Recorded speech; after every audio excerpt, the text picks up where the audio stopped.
Master പ്രണാമം. The path is the goal എന്ന discussion സീരീസിൻ്റെ അടുത്ത സെഷനിലേക്ക് വീണ്ടും ഏവർക്കും സ്വാഗതം. നമുക്ക് ആദ്യം മെഡിറ്റേഷൻ ചെയ്യാം.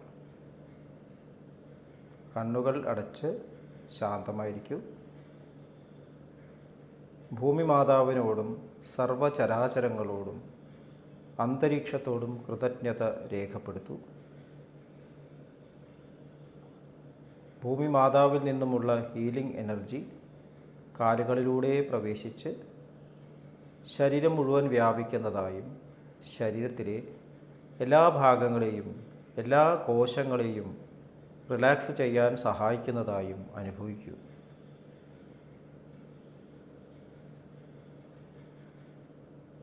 ഇപ്പോൾ ശരീരം പൂർണ്ണമായും റിലാക്സ്ഡായി. ഈ റിലാക്സേഷൻ ഹൃദയത്തിൽ അനുഭവിക്കൂ. ശ്വാസം ദീർഘമായി ഉള്ളിലേക്ക് എടുക്കൂ. ഹൃദയത്തിൽ സ്നേഹം നിറയുന്നതായി അനുഭവിക്കൂ. ശ്വാസം പുറത്തേക്ക് വിടുമ്പോൾ സ്നേഹം പ്രപഞ്ചം മുഴുവൻ വ്യാപിക്കുന്നതായും അനുഭവിക്കൂ. ഹൃദയത്തിൽ കുടികൊള്ളുന്ന സ്നേഹത്തിൻ്റെ സ്രോതസ്സിൽ നിന്നും ഉദ്ഭവിക്കുന്ന ദിവ്യപ്രകാശം മനസ്സിനെ ആകർഷിക്കുന്നതായി അനുഭവിക്കൂ. ആ ദിവ്യപ്രകാശത്തിൽ ധ്യാനം ആരംഭിക്കൂ. മനസ്സിൽ ചിന്തകൾ വരുന്നുണ്ടെങ്കിൽ മൃദുവായി അവയെ അവഗണിക്കുക. ദിവ്യപ്രകാശത്തിൽ ധ്യാനം തുടരുക.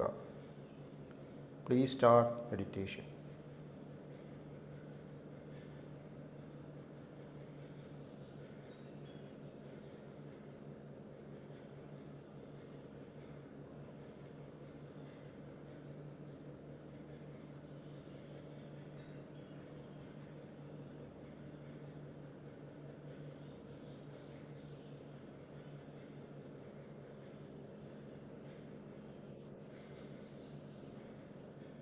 ഓക്കെ, ആ കണ്ടീഷൻ ഹൃദയത്തിൽ നിലനിർത്തി കണ്ണുകൾ പതുക്കെ തുറക്കൂ.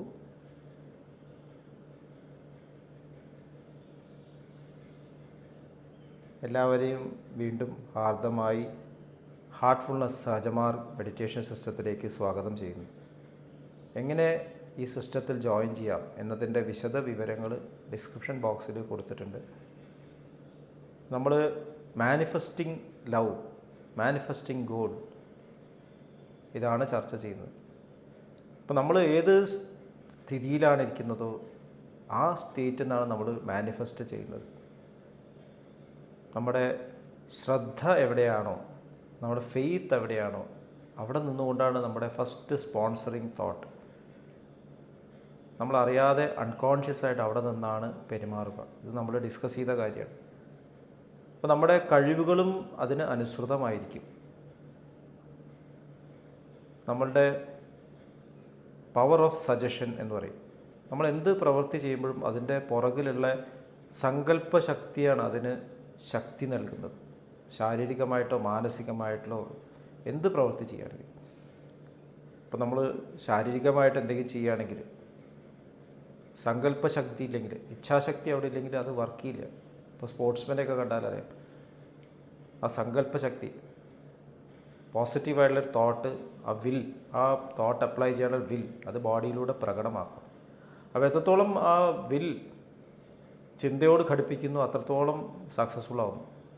സ്പോർട്സ് ആയാലും ആർട്സ് ആയാലും അതുപോലെ തന്നെ പ്രസംഗങ്ങൾ, കൺവിക്ഷനോടുകൂടെ സംസാരിക്കുന്ന പ്രാസംഗകരുണ്ട്. അവർ പറയുന്ന കാര്യങ്ങൾ അവർ പൂർണ്ണമായിട്ടും മനസ്സിലാക്കുന്നു, അവരത് തന്നെ ചെയ്യുന്നു. അവർക്ക് പറയുന്നതിലും പ്രവൃത്തികളും വ്യത്യാസമില്ല. മഹാത്മാഗാന്ധിജിയുടെ ജീവിതം നോക്കിയാലേ, അതുകൊണ്ടാണ് മഹാത്മാഗാന്ധിജി പറയുന്ന കാര്യങ്ങൾ അത്രയും എഫക്റ്റീവായത്. നമ്മളതുപോലെ പറഞ്ഞാൽ ആൾക്കാർ കേൾക്കുമോ? നാളെ ഹർത്താലാണ് എന്ന് മഹാത്മാഗാന്ധിജി പറഞ്ഞതോട് കൂടിയിട്ട് എല്ലാവരും ഹർത്താലായി. ഒരു മൂവ്മെൻറ്റ് തുടങ്ങാനും മൂവ്മെൻറ്റ് അവസാനിക്കാനുമുള്ള ഒരു കപ്പാസിറ്റി, അവിടെയാണ് വിൽ. പലർക്കും തുടങ്ങാൻ പറ്റും, അത് വിഡ്രോ ചെയ്യാൻ പറ്റില്ല.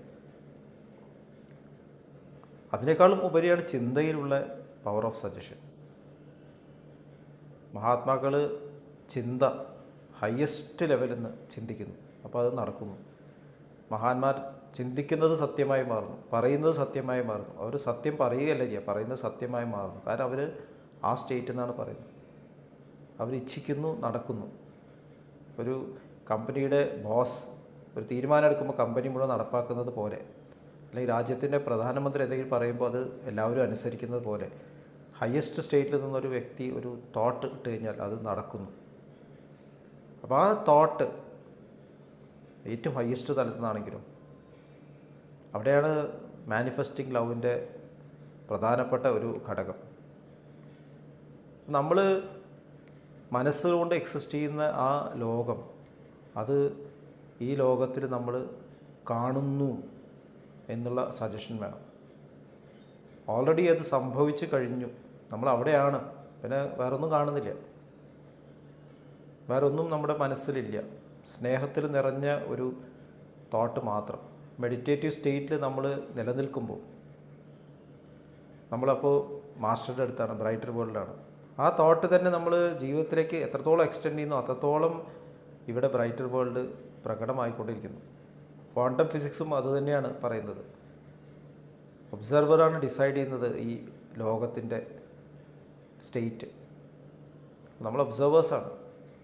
അപ്പോൾ ഇവിടെ ഓരോരുത്തരും ആ ഹൈറ്റൻഡ് ലെവൽ ഓഫ് കമ്പാഷനിൽ, സ്നേഹത്തിൽ നിൽക്കുകയാണെങ്കിൽ ലോകം ഓൾറെഡി അതായിത്തീർന്നു എന്നുള്ള സങ്കല്പത്തിലാണ് നമ്മൾ ശരിക്കും ഉണരേണ്ടത്, മെഡിറ്റേഷനിൽ നിന്ന് കണ്ണ് തുറക്കേണ്ടത്. അത് എത്രത്തോളം എക്സ്റ്റെൻഡ് ചെയ്യുന്നു. ആദ്യം ആ പൂർണ്ണമായുള്ള സ്നേഹം നമ്മൾ നമ്മുടെ ചിന്തയിൽ നിറയ്ക്കണം. ഹാർട്ട് ഫുൾ ഓഫ് ലവ്, അതാണ് ഹാർട്ട്ഫുൾനെസ് പറഞ്ഞാൽ. ആ ചിന്തയിൽ നിന്നുള്ള ആ പ്രവർത്തനം നമ്മുടെ ശരീരത്തിലൂടെ വ്യാപിക്കണം. നമ്മുടെ ശരീരം പ്രവർത്തിക്കുന്നത് ഇന്ദ്രിയങ്ങളിലൂടെയാണ്.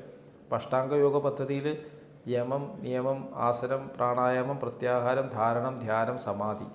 ഇപ്പം നമ്മൾ തിരിച്ചു വരികയാണ്. ശരിക്കും സഹജമാർഗം സ്റ്റാർട്ട് ചെയ്യുന്നത് സമാധിയിൽ നിന്നാണ്.